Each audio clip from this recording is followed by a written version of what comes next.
नमस्कार. तुमच्या सर्वांचं स्वागत करतोय आपल्या चॅनलवर. सध्या संपूर्ण महाराष्ट्रामध्ये जे आहे, संपूर्ण देशभरामध्ये जे आहे, युद्धजन्य परिस्थिती अघोषित अशी चालू आहे. मित्रांनो, सर्वच ठिकाणी आपल्याला अशा बातम्या पाहायला मिळत आहे की जेणेकरून भारत पाकिस्तानचं जे युद्ध चालू आहे त्यामध्ये अघोषितपणे युद्ध सुरू झालेलं आहे असं बोललं जात आहे. भारताकडनं जे आहे मित्रांनो, पाकिस्तानकडनं जो भ्याड हल्ला करण्यात आला होता पहलगाम या ठिकाणी, त्यांनी अतिरेकी पाठवून जो हमला केला होता त्याच्या विरोधात चांगलीच मोठी कारवाई करण्यात आली व त्यासोबत त्या ठिकाणी मोठा बदला असा पाकिस्तानकडनं घेण्यात आला. पाकिस्तानला चांगलाच मोठा धडा जो आहे भारताने घडविलेला आहे. परंतु हे सर्व घडत असताना मित्रांनो, एकीकडे अतिशय दुःखद बातमी समोर निघून आली आहे. गेल्या काही वेळापासून जे आहे सोशल मीडियावरती काही बातम्या मोठ्या प्रमाणात व्हायरल होताना दिसत आहेत. त्यामध्ये सर्वात मोठी व्हायरल होणारी बातमी म्हणजे महार रेजिमेंटचे जवळपास 3 जवान शहीद झालेले आहेत. मित्रांनो, आता आपण पाहणार आहोत की महार रेजिमेंटचे किती जवान शहीद झालेत व त्यासोबत इतर जे आपले भारत देशाचे जवान आहेत ते किती मोठ्या प्रमाणात व किती शहीद झालेले आहे, संपूर्ण माहिती आपण जाणून घेणार आहोत.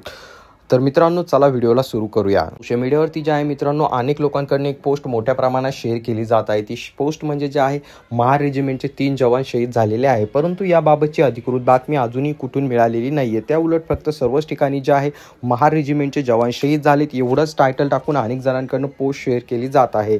हे सर्व घडत असताना मित्रांनो, सध्या सोशल मीडियावरती आणखी एक अधिकृत बातमी जी आहे रॉयल बुलेटिन जे न्यूज वेबसाईट आहे त्यांच्याकडनं देण्यात आली आहे. त्यामध्ये त्यांनी सांगितलं की महार रेजिमेंटचेच नव्हे तर त्यासोबत आणखी 5 जवान शहीद झालेले आहेत. तर ते 5 जवान कोणकोणते आहेत? सर्वात अगोदर मित्रांनो, रायफलमॅन असणारे दिनेश वर्मा हे जे आहेत मित्रांनो हरियाणाचे आहेत. त्यानंतर जे आहे मित्रांनो सचिन यादव हे जे आहेत महार रेजिमेंटचे असून नांदेड महाराष्ट्र या ठिकाणचे आहेत.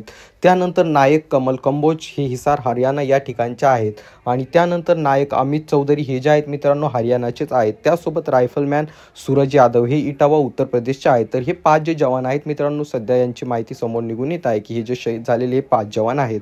यामध्ये जे आहे मित्रांनो सचिन यादव हे महार रेजिमेंटचे असून ते महाराष्ट्रातील नांदेड या ठिकाणचे रहिवासी होते. सोबत मित्रांनो, आणखी एक दुःखद आणि धक्कादायक बातमी अशी समोर निघून येत आहे की सचिन यादव यांना अतिशय लहान असे 8 महिन्याचंच लेकरू होतं आणि त्यामुळे जेव्हा ही बातमी कानावरती पडली त्यानंतर दुःखाचा मोठा झटका त्यांना बसलेला आहे आणि त्यामुळे सर्वच ठिकाणी नांदेडसह संपूर्ण भारत देशामध्ये संपूर्ण ठिकाणी जे आहे मित्रांनो अतिशय हळहळ व्यक्त केली जात आहे. कारण सचिन यादव यांना अतिशय लहान लेकरू होतं आणि त्यातच त्यांना आलेलं हे वीरमरण जे आहे अतिशय मोठा दुःखाचा डोंगर त्यांच्या पत्नीसह त्यांच्या परिवारावरती कोसळलेला आहे. तर अधिकृत मिळालेल्या माहितीनुसार जे आहे मित्रांनो, आतापर्यंत जे शहीद झालेल्या जवानांमध्ये महार रेजिमेंटचे फक्त 1 जवान आहेत आणि त्यासोबत जी काय माहिती इतर लोकांकडून शेअर केली जात आहे की 3 जवान शहीद झालेत, या बातमीचा कुठेही पाठपुरावा किंवा अधिकृत बातमी मिळायला तयार नाहीये. त्यामुळे अधिकृत माहितीनुसार फक्त 1 महार रेजिमेंटचा 1 जवान शहीद झालेला आहे आणि त्यांना जे आहे मित्रांनो सर्वच ठिकाणावरनं मोठ्या प्रमाणात श्रद्धांजली देखील वाहिली जात आहे. संपूर्ण महाराष्ट्र जो आहे त्यांच्या परिवाराच्या पाठीशी अतिशय खंबीरपणे उभा आहे.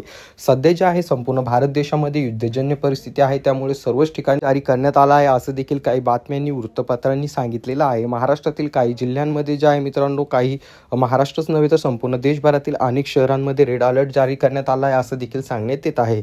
सदरील या अशा प्रकारच्या येणाऱ्या बातम्यांमध्ये जे आहे ज्या काही बातम्या अधिकृत असतील त्यांना समोर फॉरवर्ड करावं, ज्या चुकीच्या बातम्या असतील त्यांना थांबवा. कारण आपले जवान जे आहे सीमेवरती आपलं रक्षण करण्यासाठी त्या ठिकाणी दिवस रात्र झगडत आहे आणि त्यातच आपण अशा इतरत्र अफवा जर पसरल्या तर ते चुकीचं ठरू शकतं. त्यामुळे यानंतर येणाऱ्या कुठल्याही बातमीची अगोदर अधिकृतरित्या माहिती करून घ्या आणि त्यानंतरच ती समोर फॉरवर्ड करा.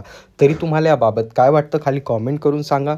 चॅनलवर नवीन असाल तर चॅनलला नक्कीच सबस्क्राईब करा, कारण या प्रकारच्या सर्व बातम्या आम्ही तुमच्यासाठी घेऊन येणार आहोत.